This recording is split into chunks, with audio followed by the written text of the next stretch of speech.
মই আপোনালোকক কেইখনমান সমষ্টিৰ অৰুণোদয় আঁচনিৰ সহায়কৰ নাম আৰু ফোন নাম্বাৰ কৈ আছোঁ। আপোনালোকে লিখি ল'ব। এই নম্বৰত আপোনালোকে ফোন কৰি পেলাই অভিযোগ দিব পাৰিব যে মোৰ ৰেচন কাৰ্ড আছে কিন্তু মই অৰুণোদয় আঁচনি পোৱা নাই, কিয় পোৱা নাই।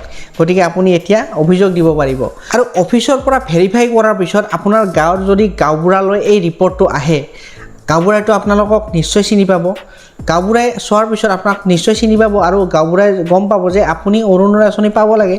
তো গাঁওবুঢ়াই কি হ'ল একচেপ্ট কৰাৰ লগে লগে আপুনি অহা মাহৰ পৰা অৰুণোদয় আঁচনি পাই যাব লাগে। ভাৰতৰ যিকোনো ঠাইতে নাথাকক কিয় আপোনালোকে আপোনাৰ ভাগৰ চাউলখিনি আপোনালোকে নিজেই উলিয়াব পাৰিব। কাৰণ প্ৰত্যেকখন ৰেচনৰ দোকানত এতিয়া কৰি দিব কি তেওঁলোকে ATM ছিষ্টেমৰ নিচিনা কৰি দিব, যে ATM মেচিনৰ নিচিনা কৰিব। ধৰক আপুনি আধাৰ কাৰ্ডখন দিলে, আধাৰ কাৰ্ডৰ নাম্বাৰটো মাৰিলে, ধৰক তাৰপিছত কি হ'ব আপোনাৰ ভাগৰ চাউলখিনি সেই ৰেচন কাৰ্ডৰ দোকানীজনে আপোনাক প্ৰভাইড কৰিব, দি দিব। নমস্কাৰ, আপোনালোক সকলোকে পুনৰবাৰ স্বাগতম জনাইছোঁ আজিৰ অন্য এটা নতুন ভিডিঅ'লৈ। অন্য দিনাৰ নিচিনাকৈ আজিও লৈ আহিছোঁ মই আপোনালোকৰ কাৰণে কেইবাটাও গুৰুত্বপূৰ্ণ খবৰ। গতিকে খবৰকেইটা যদি চাই ভাল পায় তেনেহ'লে নিশ্চয় লাইক এটা কৰি দিব। আৰু যদি চেনেলটোলৈ প্ৰথমবাৰৰ কাৰণে আহিছে তেনেহ'লে মোৰ চেনেলটো আপোনালোকে ছাবস্ক্ৰাইব কৰিবলৈ নাপাহৰিব, কাৰণ এনেকুৱা ধৰণৰ খবৰ মই আপোনালোকৰ কাৰণে সদায় লৈ আহোঁ। গতিকে বেছি দেৰি নকৰি ভিডিঅ'টো এতিয়া আৰম্ভ কৰোঁ। এতিয়া আহিছোঁ আজিৰ প্ৰথমটো খবৰলৈ। প্ৰথমটো খবৰ হৈছে অৰুণোদয় আঁচনি হিতাধিকাৰীসকলৰ বাবে আহিল খুব বেছি এটা ভাল খবৰ। এতিয়াৰে পৰা সকলো হিতাধিকাৰী মহিলাই অৰুণোদয় আঁচনি লাভ কৰিব। যদি আপোনাৰ ঘৰত ৰেচন কাৰ্ড আছে আপুনি নিশ্চয় এইবাৰ আঁচনি পাবলৈ সক্ষম হ'ব। যদি নাপায় তেন্তে আপুনি অভিযোগ দিব পাৰিব। চৰকাৰে ইতিমধ্যে সকলো সমষ্টিতে অৰুণোদয় আঁচনিৰ সহায়ক নিযুক্তি দিয়াৰ কাম অব্যাহত ৰাখিছে। মই আপোনালোকক কেইখনমান সমষ্টিৰ অৰুণোদয় আঁচনিৰ সহায়কৰ নাম আৰু ফোন নাম্বাৰ কৈ আছোঁ। আপোনালোকে লিখি ল'ব। এই নম্বৰত আপোনালোকে ফোন কৰি পেলাই অভিযোগ দিব পাৰিব যে মোৰ ৰেচন কাৰ্ড আছে কিন্তু মই অৰুণোদয় আঁচনি পোৱা নাই, কিয় পোৱা নাই। গতিকে আপুনি এতিয়া অভিযোগ দিব পাৰিব।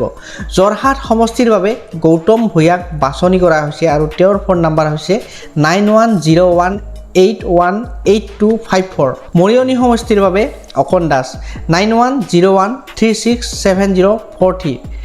তিয়ক সমষ্টিৰ বাবে বেদান্ত মাধৱ বৰা 8638576567 আৰু তিতাবৰ সমষ্টিৰ বাবে প্ৰবাল বৰা 8721923648। এইকেইটা সমষ্টিৰ ভিতৰত যদি আপোনাৰ ঘৰ তেন্তে এই ফোন নাম্বাৰ কেইটাত অভিযোগ দিব পাৰিব এতিয়াৰ পৰা। এতিয়া আহক মূল কথালৈ। এতিয়া অৰুণোদয় আঁচনিৰ সহায়ক অহাৰ পিছত আপোনালোকৰ কি কি লাভ হ'ব। হিতাধিকাৰীসকলৰ ঘৰলৈ গৈ তেওঁ তথ্য পৰীক্ষা কৰিব। যদি আপোনালোকে কিবা অভিযোগ দিয়ে, ধৰি লওক আপোনাৰ ৰেচন কাৰ্ড আছে আপুনি অৰুণোদয় আঁচনি পোৱা নাই, তো তেওঁলোকে কি কৰিব এতিয়াৰ পৰা আপোনাৰ ঘৰলৈ গৈ নথি পত্ৰ চেক কৰিব। আৰু যিসকল মৃত আছে, অযোগ্য বা ভুল তথ্য থকা হিতাধিকাৰীয়েও অৰুণোদয় আঁচনি পাই আছে, আপোনালোকে অভিযোগ দিয়াৰ পিছত তেওঁলোকে এইটো কি কৰিব, পৰীক্ষা কৰিব, চেক কৰিব। আপোনাৰ যদি বেংক, আধাৰ আৰু আঁচনিৰ তথ্য বিসংগতি বা কিবা খেলি মেলি থাকে আপোনালোকে এতিয়াৰ পৰা অভিযোগ কৰিব পাৰিব বা আপোনালোকে তেওঁলোকক জনাব পাৰিব। তেওঁলোকক জনাৰ লগে লগে ততালিকৈ আপোনালোকক কি কৰা হ'ব, এইবোৰ সমস্যাৰ সমাধান কৰি দিয়া হ'ব। আৰু প্ৰকৃত যোগ্য পৰিয়ালে বাদ পৰিছে নেকি সেইটো তেওঁলোকে চোৱা চিতা কৰিব। আপোনাৰ ধৰি লওক ৰেচন কাৰ্ড আছে, ধৰি লওক আপোনাৰ ঘৰত কোনো ধৰণৰ চাকৰিয়াল নাই, এতিয়াৰ পৰা কি কৰিব তেওঁলোকে এই আঁচনিত অভিযোগ দিয়াৰ পৰা তেওঁলোকে পৰীক্ষা কৰিব ততালিকৈ। গতিকে অৰুণোদয় আঁচনি সহায়ক আহিলে এইখিনি আপোনালোকে সুবিধা পাব। গতিকে আপোনালোকে যদি এতিয়া অৰুণোদয় আঁচনি লাভ কৰে তেনেহ'লে মোৰ কমেণ্ট ছেকশ্যনত জনাবচোন। আৰু এই যে অৰুণোদয় আঁচনি সহায়ক হিচাপে নিযুক্তি প্ৰদান কৰা হৈছে আপোনালোকৰ কাৰণে ভাল হৈছে নে বেয়া হৈছে নিশ্চয় কমেণ্ট কৰি জনাব। আগতে যিহেতু অৰুণোদয় আঁচনিৰ বিষয়ে অৰুণোদয় আঁচনি ৰিলেটেড কোনো ধৰণৰ মানুহ নাছিল, অভিযোগ দিব নোৱাৰিছিল, তো এতিয়া যিহেতু অৰুণোদয় আঁচনি সহায়ক হিচাপে এজন ব্যক্তি নিযুক্তি দিয়া হৈছে, গতিকে আপোনাৰ সমষ্টিত আপুনি অৰুণোদয় আঁচনি যদি পোৱা নাই বা পইচা সোমোৱাৰ পিছত যদি আপোনাৰ একাউণ্টত কেতিয়াবা পইচা নোসোমায় তেতিয়া অভিযোগ দিব পাৰিব। এই অভিযোগ দিয়া ছিষ্টেমটো এতিয়া কেনেকুৱা হৈছে আপোনালোকে নিশ্চয় কমেণ্টত জনাব। আৰু মই এটা কথা ভাবিছিলোঁ, জাষ্ট মোৰ অপিনিয়নৰ ফালৰ পৰা কৈ আছোঁ, যদি অৰুণোদয় এটা অফিচ প্ৰত্যেক ডিষ্ট্ৰিক্টতে এটা অৰুণোদয় অফিচ কৰা যায় তেনেহ'লে কেনে হ'ব, য'ত আপোনালোকে অনলাইন কৰিব পাৰিব। ধৰক আমি যেনেকৈ এতিয়া ইনকাম চাৰ্টিফিকেট এপ্লাই কৰি আছোঁ, কাষ্ট চাৰ্টিফিকেট এপ্লাই কৰি আছোঁ, ভোটাৰ কাৰ্ড এপ্লাই কৰোঁ, আধাৰ কাৰ্ড এপ্লাই কৰোঁ, তেনেকুৱা যদি অৰুণোদয় আঁচনিটো আমি অনলাইন হিচাপে কৰিব পাৰোঁ তেনেহ'লে কেনেকুৱা হ'ব? ধৰি লওক আপোনাৰ ৰেচন কাৰ্ড আছে, ইনকাম চাৰ্টিফিকেট আছে, আধাৰ কাৰ্ড আছে, পান কাৰ্ড আছে, আপুনি অৰুণোদয় আঁচনি এপ্লাই কৰি দিলে, অৰুণোদয় এপ্লাই কৰি দিয়াৰ পিছত তেওঁলোকে ভেৰিফাই কৰি দিলে আৰু অফিচৰ পৰা ভেৰিফাই কৰাৰ পিছত আপোনাৰ গাঁৱত যদি গাঁওবুঢ়ালৈ এই ৰিপৰ্টটো আহে, গাঁওবুঢ়াইটো আপোনালোকক নিশ্চয় চিনি পাব। গাঁওবুঢ়াই চোৱাৰ পিছত আপোনাক নিশ্চয় চিনি পাব আৰু গাঁওবুঢ়াই গম পাব যে আপুনি অৰুণোদয় আঁচনি পাব লাগে। তো গাঁওবুঢ়াই কি হ'ল একচেপ্ট কৰাৰ লগে লগে আপুনি অহা মাহৰ পৰা অৰুণোদয় আঁচনি পাই যাব লাগে। তো এইটো হ'ল কথা। অৰুণোদয় আঁচনি যদি অনলাইন ছিষ্টেম হয় তো কেনেকুৱা হ'ব আপোনালোকে প্ৰথমতে কমেণ্ট ছেকশ্যনত জনাবচোন। অনলাইন হ'লে কি হয়, অনলাইন হ'লে সকলো কাম ফাষ্ট হয়। এতিয়া ধৰক আপোনালোকৰ ইনকাম চাৰ্টিফিকেট যেনেকুৱা ধৰণৰ ফাষ্ট ওলাই যায়, তো ভোটাৰ কাৰ্ড এপ্লাই কৰিলে আজিকালি ফাষ্ট ওলাই যায়। আগতে ধৰক কিছুমানৰ 24-25 বয়সলৈকে কিছুমানৰ কি হৈছিল ভোটাৰ কাৰ্ড নাছিলে, এতিয়া 1 মাহ বা 15-20 দিনৰ ভিতৰত ভোটাৰ কাৰ্ড ওলাই যায়। তো অনলাইন ছিষ্টেম হ'লে অৰুণোদয় আঁচনিটো যদি অনলাইন ছিষ্টেম হয় তো খুব বেছি সাধাৰণ লোকৰ বাবে ভাল। এতিয়া আহিছোঁ তাৰে পিছৰটো খবৰলৈ। তাৰে পিছৰটো খবৰ ওলাই পৰিছে ৰেচন কাৰ্ড থকা সকলৰ বাবে। ৰেচন কাৰ্ড থকা সকলৰ বাবে ওলাই পৰিছে এটা বৃহৎ ডাঙৰ ভাল খবৰ। আপোনালোকৰ পৰিয়ালত কিমানজন সদস্য আছে বা আপোনাৰ ৰেচন কাৰ্ডত কিমানজন সদস্যই চাউল পাই আছে কমেণ্ট কৰি জনাবচোন। এতিয়াৰ পৰা ৰেচন কাৰ্ডত নাম থকা ব্যক্তিজন যদি ঘৰত নাথাকে বা এই ভাৰতৰ যিকোনো ঠাইতে নাথাকক কিয়, এতিয়াৰ পৰা তেওঁৰ ভাগৰ চাউলখিনি তেওঁ নিজেই উলিয়াব পাৰিব বা আপুনিও যদি ঘৰত নাথাকে আপুনিও উলিয়াব পাৰিব। এতিয়া যদি আপোনালোকে ৰেচন কাৰ্ডৰ চাউলটো আনিবলৈ যায় তেনেহ'লে আপুনি কি কৰিব লাগে? ধৰি লওক আপোনাৰ ঘৰত 5জন পৰিয়াল আছে, ঠিক আছে। কোনোবাই আছে ধৰক ধুবুৰীত আছে, কোনোবাই বৰপেটা আছে, কোনোবাই নলবাৰী আছে, কোনোবাই শিৱসাগৰ আছে, কোনোবাই ধৰি লওক পাঠশালা আছে। এনেকুৱা ধৰণৰ 5জন পৰিয়ালৰ সদস্যই 5টা জেগাত আছে। তো এতিয়া কি হৈছে, যিজন মানুহে আপোনাৰ ঘৰত আছে মুৰব্বী, সেইজনেহে ৰেচন কাৰ্ড দোকানলৈ গ'লে গোটেইখিনি ধৰি লওক 25 কেজি চাউল, 25 কেজি চাউল তেওঁৰ ঘৰত একেলগে লৈ আহে ধৰি লওক। আৰু বাকী কেইজন বাহিৰত থাকে যিহেতু, বাকী কেইজনে তেওঁৰ ভাগৰ চাউলখিনি তেওঁ আনিব নোৱাৰে বা তেওঁৰ চাউলখিনি নিজে নাপায়। ঘৰত যিজনে পায় সেইজনেহে পায়। তো এতিয়া সেই ছিষ্টেমটো নহৈ পেলাই নতুনকৈ ভাৰতৰ প্ৰধানমন্ত্ৰী নৰেন্দ্ৰ মোদীয়ে কৈছে যে এতিয়াৰ পৰা আপোনালোকে ভাৰতৰ যিকোনো ঠাইতে আপুনি নাথাকক কিয় আপোনাৰ ৰেচন কাৰ্ডৰ চাউলখিনি আপুনি এতিয়াৰ পৰা নিজেই উলিয়াব পাৰিব। আৰু এই ছিষ্টেমটো এতিয়াই উপলব্ধ হোৱা নাই আৰু কেইদিনমান সময় লাগিব। কেইদিনমান পিছতে আপোনালোকে ভাৰতৰ যিকোনো ঠাইতে নাথাকক কিয় আপোনালোকে আপোনাৰ ভাগৰ চাউলখিনি আপোনালোকে নিজেই উলিয়াব পাৰিব। কাৰণ প্ৰত্যেকখন ৰেচনৰ দোকানত এতিয়া কৰি দিব কি, তেওঁলোকে ATM ছিষ্টেমৰ নিচিনা কৰি দিব, যে ATM মেচিনৰ নিচিনা কৰিব। ধৰক আপুনি আধাৰ কাৰ্ডখন দিলে, আধাৰ কাৰ্ডৰ নাম্বাৰটো মাৰিলে, ধৰক তাৰপিছত কি হ'ব, আপোনাৰ ভাগৰ চাউলখিনি সেই ৰেচন কাৰ্ডৰ দোকানীজনে আপোনাক প্ৰভাইড কৰিব, দি দিব। তো এইটো ছিষ্টেম যদি আহে তো কেনেকুৱা হ'ব আপোনালোকে কমেণ্টত জনাবচোন। নিশ্চয় এইটো ছিষ্টেম আহিলে ভাল হ'ব, কাৰণ কিয় আপুনি য'তেই নাথাকক কিয় আপোনাৰ চাউলখিনি কমচে কম আপুনি কিনিবলগীয়া নহ'ব। তো এইটো ছিষ্টেম আহিলে খুব বেছি এটা ভাল হ'ব, মই ভাবোঁ খুব বেছি এটা ভাল হ'ব। গতিকে আপোনাৰ মতামত নিশ্চয় কমেণ্টত জনাব। এতিয়া আহিছোঁ তাৰে পিছৰটো খবৰলৈ। তাৰে পিছৰটো খবৰ ওলাই পৰিছে LPG গেছৰ পৰা। আপুনি যদি এতিয়াও LPG গেছৰ EKYC কৰা নাই তেনেহ'লে আপোনাৰ কাৰণে ভাল খবৰ। কাৰণ বহুত মানুহ আছে, বহুতো লাখ লাখ এনেকুৱা মানুহ আছে যাই নেকি এতিয়াও LPG গেছৰ EKYC কৰিব পৰা নাই।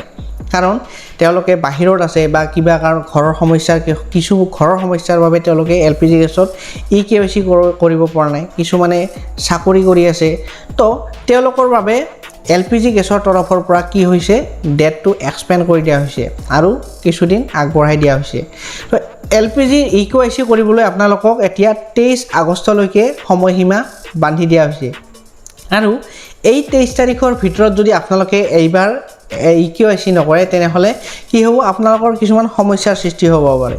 ধৰি লওক আপোনালোকৰ যদি EKYC আপুনি নকৰে তো আপুনি অধিক দামত ক্ৰয় কৰিব লাগিব, আপোনালোকে ছাবচিডি নাপাব। তো এনেকুৱা ধৰণৰ কিছুমান আপোনালোকৰ সমস্যা দেখা দিব পাৰে। ধৰক এইটো নহয় যে আপুনি যদি LPG গেছৰ EKYC কিবা কাৰণত কৰিব নোৱাৰে আপোনাক গেছটো প্ৰভাইড নকৰিব, তেওঁলোকে LPG গেছটো নিদিব, এইটো নহয়। আপোনালোকে KYC নকৰিলেও LPG গেছ পাই থাকিব, কিন্তু আপোনালোকে KYC নকৰাৰ ফলত কিছুমান সুবিধাহে নাপাব।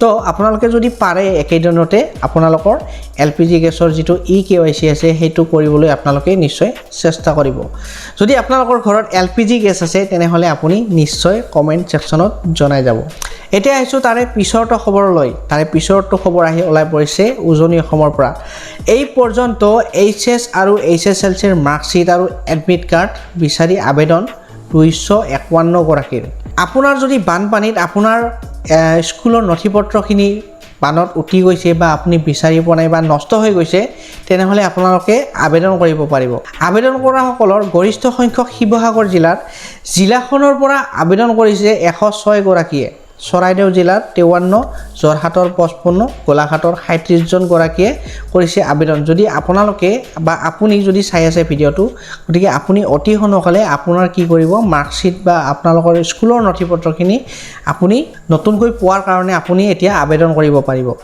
এতিয়া আহিছো তাৰে পিছৰটো খবৰলৈ আপুনি বাৰু চাকৰি বিচাৰি আছে নেকি বা আপুনি চাকৰিৰ কাৰণে কি ট্ৰেনিং কৰি আছে নেকি যদি আপুনি চাকৰিৰ কাৰণে ট্ৰেনিং কৰি আছে বা আপুনি চাকৰিৰ বাবে চাকৰি বিচাৰি আছে তো আপোনাৰ কাৰণে এতিয়া আহি পৰিছে এটা ভাল খবৰ চাকৰি বিচাৰি থকা যুৱক যুৱতীৰ বাবে আহিল ডাঙৰ খবৰ চাকৰি বিচাৰি থকা যুৱক যুৱতীৰ বাবে আহিল ডাঙৰ খবৰ মেধাভিত্তিত যোৱা 5 বছৰত 1,65,000 যুৱক যুৱতীৰ চৰকাৰী চাকৰি লাভ কৰিছিল বা চৰকাৰী চাকৰি লাভ কৰিছিল 1,65,000 যুৱক যুৱতীয়ে অহা 5 বছৰত আৰু 2 লাখ যুৱক যুৱতীক প্ৰদান কৰা হ'ব চৰকাৰী চাকৰি মুখ্যমন্ত্ৰী ডক্টৰ হিমন্ত বিশ্ব শৰ্মাই এই কথাষাৰ কৈছে আৰু যেহেতু 2026 চনত আপোনালোকে কোনো ধৰণৰ চৰকাৰী চাকৰি নিযুক্তি নাপাব গতিকে তেওঁলোকে কৈছে যে তেওঁলোকে এতিয়া এই চৰকাৰী চাকৰিসমূহ আপডেট কৰিব প্ৰমোশনহে কৰিব 2026 চনত কিন্তু 2027 চনত যিখিনি চাকৰি ওলাব তেওঁৰ প্ৰস্তুতি চলাই আছে যাতে তেওঁলোকে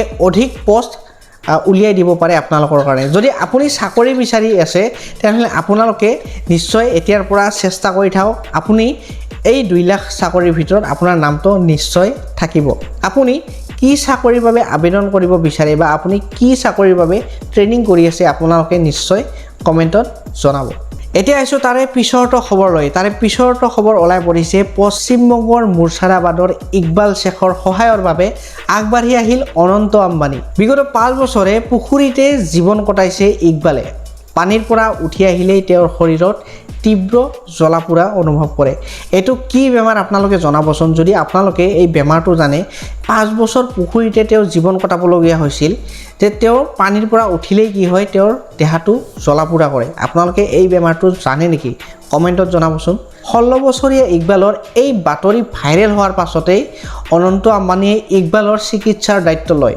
ইকবালক বিমানযোগে মুম্বাইলৈ আনি ভৰ্তি কৰা হৈছে হাস্পতালত গতিকে আপোনালোকে এতিয়া ভাবকচোন এই যে সোশ্যাল মিডিয়া ফেসবুক হোক ইউটিউব হোক এই ফেসবুক আৰু ইউটিউবৰ পাৱাৰ কিমান হ'ব পাৰে বহুতে কয় যে ফেসবুক ইউটিউব বেছি চাব নালাগে বা ইউজ কৰিব নালাগে কিন্তু ফেসবুক আৰু ইউটিউব হোৱাৰ পৰা কি হৈছে বহুতো মানুহ সহায় পাইছে বা আপোনালোকে ফেসবুক ইউটিউব চলোৱাৰ পিছত যেতিয়া আপোনালোকৰ কিবা বিপদ হয় বা আপোনালোকে ফেসবুকত আপলোড দিয়ে কিবা আপোনালোকৰ বিপদৰ মুহূৰ্তত তো বিভিন্নজনে বিভিন্ন ব্যক্তিয়ে কি হয় দেখা পায় আৰু সেই দেখা পোৱাৰ পিছত তেওঁলোকে সহায়ৰ আগবঢ়ায় এতিয়া আপোনালোকে এটা কথা ভাবকচোন যেটো উজনি অসমত বানপীড়িত হৈ গল যেটো বানপানী হৈ গল সেই বানপানী যদি সোশ্যাল মিডিয়া নহলহেতেন ইউটিউব হোক ফেসবুক হোক ইনষ্টাগ্ৰাম হোক যদি সেইটো সিস্টেম নাথাকিলে হয় আগৰ দিনৰ মতে তো কি হল হয় উজনি অসমৰ যিখিনি বাতৰি আছে সেই বাতৰিখিনি নিশ্চয় নামনি অসমৰ মানুহখিনিয়ে নাপালে হয় আৰু যিখিনি নামনি অসমৰ মানুহ হওক বা গোটেই অসমৰ যিখিনি মানুহ আছে সেই মানুহখিনিয়ে যিখিনি সহায়ৰ হাত আগবঢ়াইছে খিনি সোশ্যাল মিডিয়াৰ পৰাহে তেওঁলোকে গম পায় কি কৰিছে সহায়ৰ হাত আগবঢ়াইছে সোশ্যাল মিডিয়া নহলে কি হল হয় যিমান বানপানী হৈছে আমি হয়তো এটো প্ৰভাৱ নপৰিল হয় বা গম নাপালো হয় যে কিমান বানপানীৰ প্ৰভাৱ পৰিছে গতিকে এতিয়া যেটো সোশ্যাল মিডিয়াৰ পাৱাৰ হেতু সোশ্যাল মিডিয়াৰ পাৱাৰটো আপোনালোকে ভাবিব নোৱাৰা পাৱাৰ গতিকে আপোনালোকে যদি সোশ্যাল মিডিয়া ব্যৱহাৰ কৰে তো আপোনালোকে হট কামত ব্যৱহাৰ কৰিব যাতে কোনোবাৰ হেল্প হয় গতিকে আজিৰ খবৰকেইটা এখিনি আছিল যদি খবৰকেইটা চাই ভাল পালে তেনেহলে নিশ্চয় লাইক এটা কৰি দিব আৰু যদি চেনেলটোলৈ প্ৰথমবাৰৰ কাৰণে আহিছিলে তেনেহলে মোৰ চেনেলটো আপোনালোকে সাবস্ক্ৰাইব কৰিবলৈ নাপাহৰিব কাৰণ এনেকুৱা ধৰণৰ খবৰ মই আপোনালোকৰ কাৰণে সদায় লৈ আহো গতিকে আজিলৈ ধন্যবাদ লগ পাম নেক্সট ভিডিঅ'ত